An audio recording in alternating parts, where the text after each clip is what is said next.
নমস্কার সবাইকে, ঝুমার ঘরকন্নাতে নতুন একটা ভিডিওতে স্বাগত জানাই। তো দেখো, আজকের আমার রেসিপি আলুর দম। তো আলুর দম তো অনেকে অনেকভাবেই খেয়েছো, তবে আমি আজকে একটু ভিন্ন স্বাদে বানাবো আলুর দমটা। তো দেখো, চলো আমি কিভাবে বানাই তো সেটাই তোমাদের সঙ্গে আজকে শেয়ার করি।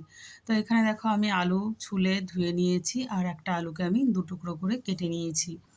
তো আলুগুলো আমি এখানে সাইড করে রেখে দিলাম, আর তার জন্য আলুর দম বানানোর জন্য একটা স্পেশাল মশলা তৈরি করব।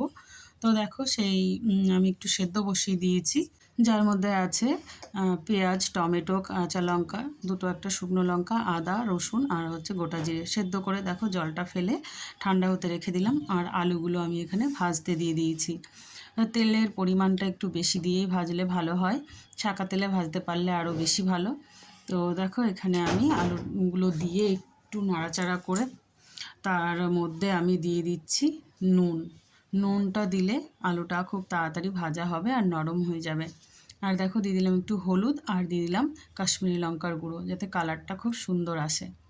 তো এবার এই একটু নাড়াচাড়া করে নিলাম, নিয়ে নাড়াচাড়া করে ঢাকা দিয়ে কিন্তু আমি এগুলো ভেজে নেব। ঢাকা দিলে খুব তাড়াতাড়ি সেদ্ধ হয়ে যাবে, আর একটু এটা কিন্তু লাল লাল করে একটু ভেজে নিতে হবে। দেখো, আমি মশলাটাও পেস্ট করে নিলাম। দেখো, আমার আলুগুলো কত সুন্দরভাবে ভাজা হয়ে গেছে আর কালারটাও কত সুন্দর এসছে। আর এদিকে আমি আরেকটা পেস্ট তৈরি করে নেব। দিয়ে দিলাম কাজু, পোস্ত, আর এখানে হচ্ছে সামান্য পরিমাণে চারমগজ।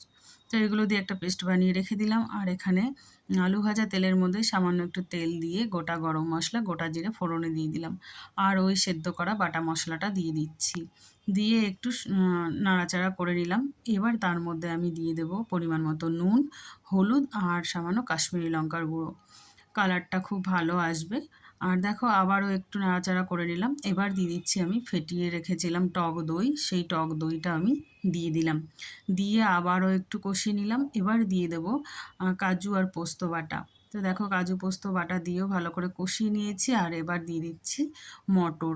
মটরগুলো কিন্তু আমার ঘরে ছিল, তাই আমি দিলাম। তো তোমরা নাও দিতে পারো। আর তারপর দিয়ে দিলাম ভাজা আলুগুলো, দিয়ে ভালো করে কষিয়ে নিলাম। আর সামান্য দিয়ে দিলাম চিনি। তো এই যে এবার গরম জল দিয়ে ঢাকা দিয়ে রান্না করব, কারণ খুব বেশি ঢাকা দিয়ে রান্না করার দরকার নেই, আলুগুলো আগে থেকেই সেদ্ধ করাই। তো এই যে দেখো, আমার আলুর দমটা হয়ে গেছে। একটু কাসুরি মেথি হাতে ক্রাশ করে দিলাম আর গরম মশলা দিয়ে নামিয়ে নিলাম। তো দেখো, আর এই যে আমার রান্নাটা কিন্তু একদমই কমপ্লিট। তো এই আলুর দমটা খেতে অসাধারণ হয়, একটু ভিন্ন স্বাদের রান্নাটা। তো তোমরা অবশ্যই ট্রাই করো রান্নাটা। ভালো লাগলে একটা লাইক করো, কমেন্ট করো আর শেয়ার করে দিও। তোমরা যারা যারা আমার ভিডিও দেখছো তাদেরকে অসংখ্য ধন্যবাদ। তো সবাই আমার চ্যানেলটিকে সাবস্ক্রাইব করে পাশে থেকো। তো তোমরা সবাই ভালো থেকো, সুস্থ থেকো।